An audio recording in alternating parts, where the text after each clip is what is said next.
ভাই আজকে latest news শুনলি? রমেশের বোন একটা নিচু জাতের ছেলের সঙ্গে পালিয়েছে। একসাথে কলেজে ওরা পড়তো, এক ক্লাসেই। আর ভাই শোন, তুই কাউকে কিন্তু বলিস না যে আমি তোকে এই ইনফরমেশনটা দিলাম। এটা এখনও ভালোভাবে লিকড হয়নি পুরো পাড়াতে। এটা যেন কারো কানো কানে খবর না যায় যে আমি তোকে এই খবরটা জানিয়েছি। আরে না না, তুই এসব ব্যাপারে একদম নিশ্চিন্ত থাক। আমি কাউকে কানো কানে খবর আসতে দেবো না যে তুই আমাকে খবরটা লিক করেছিস। থ্যাঙ্কস। এই খবরটা আমার জেনে আমি খুব খুশি হলাম। ওর পেছনে তো আমি কম লাইন মারিনি।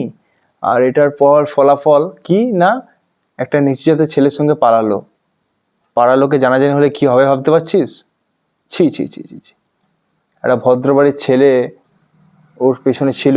ও যদি আমার দিকে একটু ভাব দিত তাহলে হয়তো ওর লাইফটা সেটেল হতে পারতো। কি করবি, কপালে নেই। এই সুরেশ, শোন শোন শোন, একটা খবর শোন। একটা নতুন খবর। কাউকে বলিস না কিন্তু। আমাকে সঞ্জয় বললো চুপি চুপি, একদম কাউকে কিন্তু কানো কানে খবর দিবি না। বললো যে রমেশের বোন নাকি একটা নিচু জাতের ছেলের সঙ্গে কাল রাতে পালিয়েছে।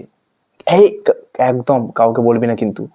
কানো কানে খবরটা দিবি না। আমরা তিনজনই মাত্র জানি। কেউ যেন খবরটা জানতে না পারে যে সঞ্জয় আমাকে বলেছে। সঞ্জয় আমাকে বারণ করেছে বলতে, তবু আমি তোকে বললাম। হ্যাঁ, একদম। কাকিমা, ও কাকিমা শুনছো? এদিকে শোনো শোনো, একটা খবর শোনো। আমাকে সঞ্জয় বললো কাউকে বলো না কিন্তু। তুমি যার ঘরে পুজো দিতে যাও না, যে ব্রাহ্মণ বাড়িতে। হ্যাঁ হ্যাঁ হ্যাঁ হ্যাঁ, রমেশদের বাড়ি, রমেশের বোন। হ্যাঁ হ্যাঁ, কি যেন নামটা ছিল, ভুলে গেছি। হ্যাঁ, তো রমেশের বোন কাল রাতে একটা নিচু জাতের ছেলের সঙ্গে পালিয়েছে।